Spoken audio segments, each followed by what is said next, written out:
This is from a wonderful book called Extraordinary Chickens. Now, if the book isn't available in local libraries, you could find a lot of the images online. And the book was published in 1999, and there was a companion book published a few years later called Extraordinary Chickens too. And the photographer-writer photographs all these fantastic chickens that are all over the world. Polish and Japanese chickens are the most amazing. Some of them to me look like they're like figures out of this American cartoon or American TV series called Sesame Street. There might be equivalent shows in Britain. Sesame Street, we get. Oh yeah. This chicken was a Bremen chicken. Now, Bremen's a city in Germany. So I drew this chicken in the drawing, you'll see, from a photograph. Their Stürmer was a hate,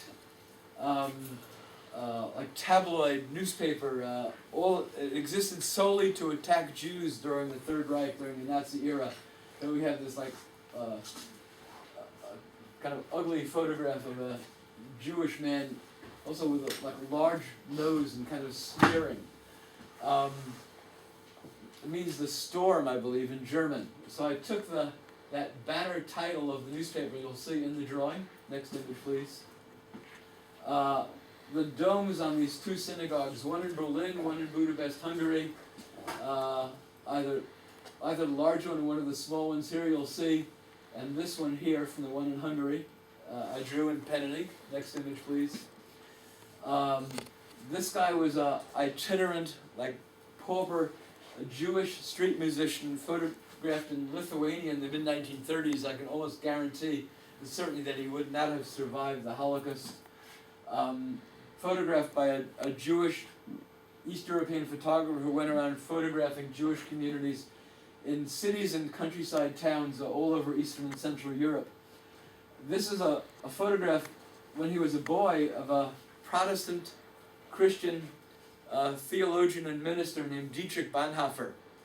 And Bonhoeffer was involved in this anti-Nazi church group called the Confessing Church.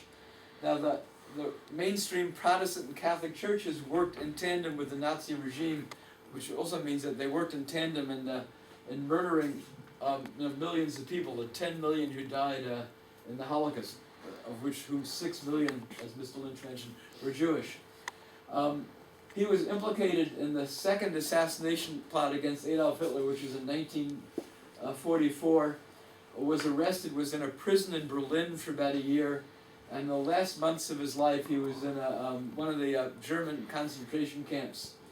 And he was executed 2 weeks before World War II ended in Europe. And he wrote books about Christianity and theology. He has followers worldwide. Next image, please.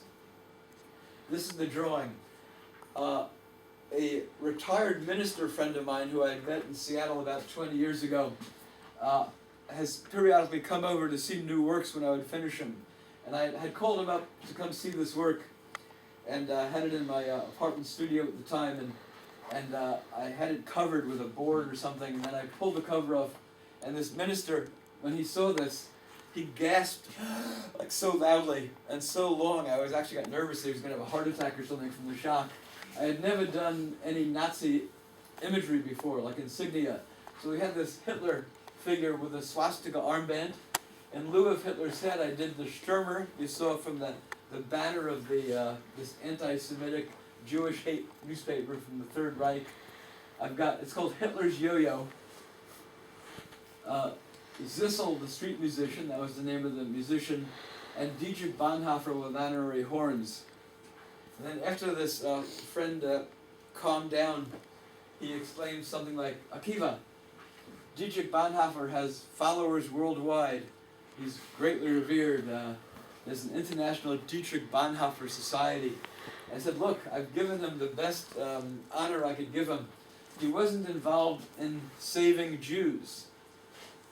And less than 0.5% of European Christians did anything to either help Jews or to help people who were trying to save Jews," which is why the issue of silence and versus speaking out is central to education about Holocaust and other genocides today. But he was involved in resisting the Nazi regime, and for that he lost his life. I've given him the best honor I could give him. I've given him honorary Jew's horns, which I drew from this old stuffed envelope I had gotten years ago in an antique store in Seattle.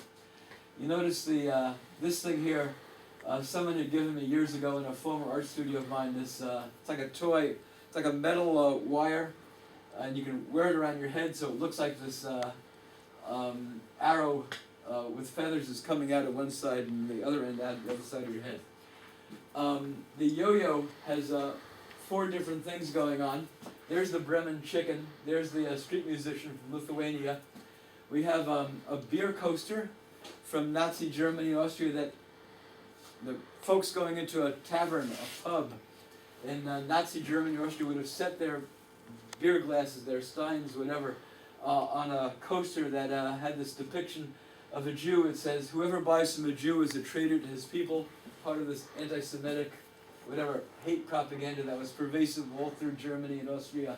We have the 2 domes I showed you from the 2 synagogues in Budapest, and the other one's in Berlin.